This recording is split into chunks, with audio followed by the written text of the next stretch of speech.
It's going to be the summer of reviews. This week we're talking about a paddle from one of our favorite companies, the Bread Butter Shogun.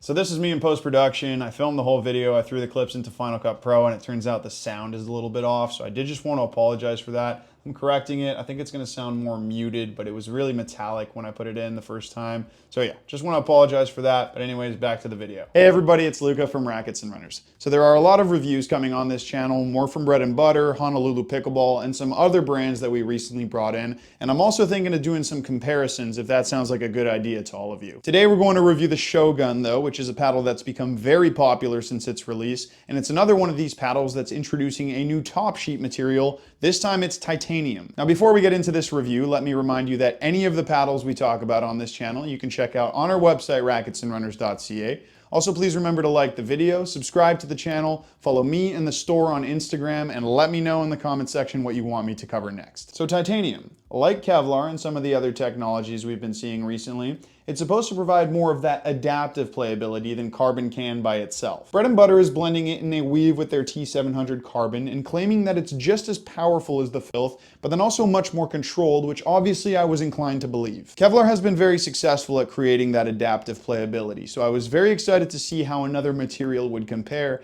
and especially to see if it would lean more one way than the other compared to Kevlar. And also, now that Kevlar has proven to be so good, for another material to break through, it has to be at least as good and also unique enough for people to choose it. I will say right now that there is a difference, and we'll get into more specifics here in a second, but first let's finish up with the specs. The Shogun is a 16.5 inch long paddle that weighs 8 ounces and is made from a thermoformed unibody construction with a 16mm core. Pretty standard stuff, but there are some interesting design elements to note. For one, it has a really high stock swing weight of 120, but throughout my playtest I couldn't help but think it felt lower than that, and that's because of this unique shape. Now you're probably thinking, what are you talking about unique? That looks like every other elongated paddle out there. But if you take a magnifying glass and compare it directly to the filth, you'll see what I mean. The bottom portion of the paddle face here flares out ever so slightly more, making it more triangular rather than rectangular, kind of like a reverse version of what we see with hybrid paddles. Kind of like this, but less intense. It's a really interesting design choice because it means you get the stability and plow through of a 120 swing weight without as many of the maneuverability issues. Perhaps it's not actually more maneuverable, but it feels like it is, which is really important. Now there are some downsides to this shape. I'll talk about how it affects power and spin a little bit later, but right away it was a little bit harder to put two hands on this paddle for my backhand. It's funny because it's obviously not a huge difference compared to the filth, but because I've gotten so used to this shape, I could definitely tell there was a little bit more material getting in the way here. But yeah, I did just quickly want to touch on that shape because sometimes the specs don't tell the whole story with the paddle. Shape is extremely important to playability and perhaps doesn't get talked about enough. I did go pretty in depth with it on the J2K comparing it to the Ruby, but I am thinking about making a whole video talking about different shapes for specific lengths, so let me know if that's something that would interest you. But now let's talk about some playability.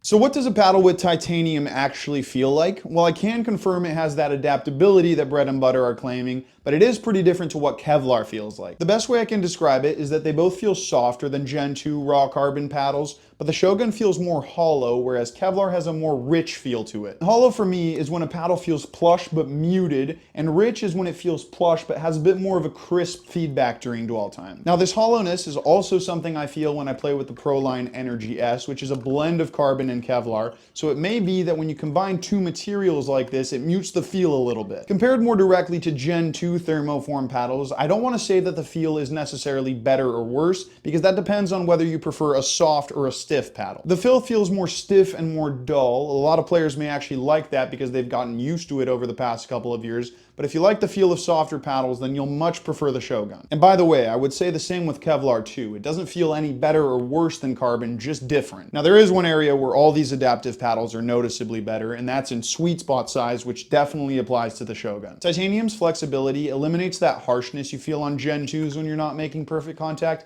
which means the whole paddle face maintains playability significantly better outside the sweet spot. This is very similar to what Kevlar does, but because the feel in the sweet spot is more muted on the Shogun, you notice even less of a change in feel in and out of it. I also just want to say, I don't think this hollow feel is necessarily inferior to Kevlar. One of the main reasons I said Kevlar feels more rich is because it's more crisp. This titanium blend is noticeably softer than Kevlar and significantly softer than Gen 2 carbon, which, as you can imagine, has a very positive impact on control.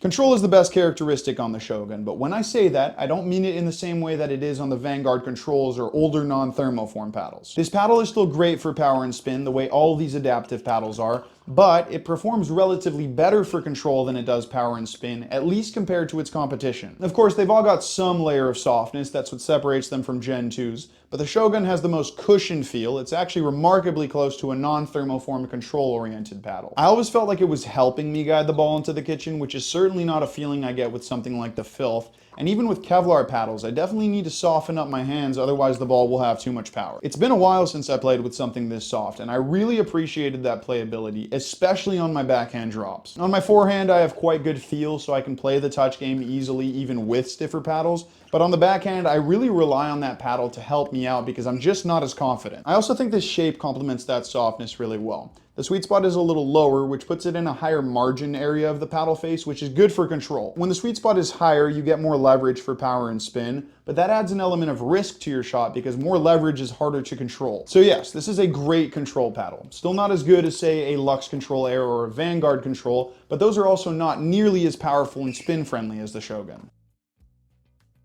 Power is very interesting because, as I've alluded to many times, this is an adaptive paddle, so it needs to be both soft and firm, but it is a notch under its Kevlar competition in terms of that firmness. There is a point where you feel the titanium stiffens up and helps you produce more power, but getting to that point requires a faster swing than it does on a Kevlar paddle. At first, especially when I was trying to hit more controlled passing drives, I felt like the paddle wasn't getting to that point where it stiffened up. It felt a little wimpy and I wasn't getting the pop that I wanted. I started hitting harder, trying to see if I would get there, and sure enough, once I was taking very fast and full swings, I felt that titanium kick into gear. It's subtle, but there is a poppy sensation to it. It's not a trampoline effect like you get with the Gen 3 Yolas, but similar to that crispness you get with Kevlar when you're swinging fast. Still, because it is more muted than Kevlar, I don't think it's quite as effective in the power game, at least when we're talking drives and serves from around the baseline. Compared to Gen 2s like the Filth, these are powerful, end of story, no softness and no extra pop at different swing speeds. I'll still give the edge to the Shogun because of the way that titanium snaps the ball out with a bit of extra venom, but I think most players won't notice such a marked increase in power. Now, I definitely don't want anyone thinking that power is an issue here. As long as I was doing the right footwork and setting up properly for big drives, I could generate the necessary paddle head speed to activate that titanium, and it was actually quite good up at the net for power. Because the shape is more whippy than the average elongated paddle, I felt like I could flick it easier to generate pace on my volleys. The face itself could be a little bit more poppy. The volley is a more compact stroke, so activating that titanium doesn't come as easily, but I still felt like I had more than enough to put away points up there at the net.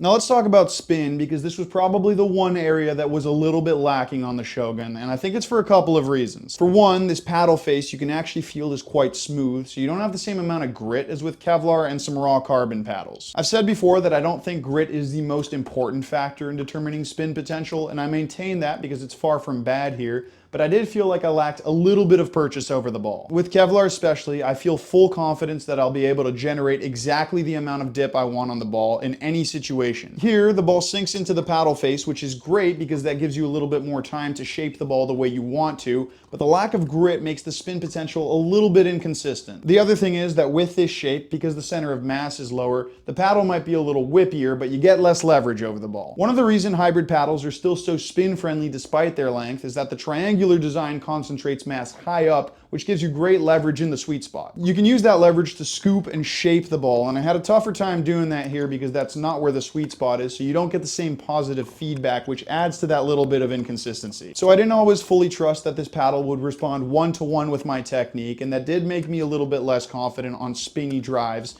but you can fix most of these problems with a little bit of lead tape. Adding lead to the 12 o'clock position will move the sweet spot up the paddle, giving you more leverage, and that's also going to make the paddle crush the ball more, which will activate the titanium's pop quicker. This will help you get more spin, and it will also help with power, but keep in mind you'll be pretty far up there in swing weight at this point.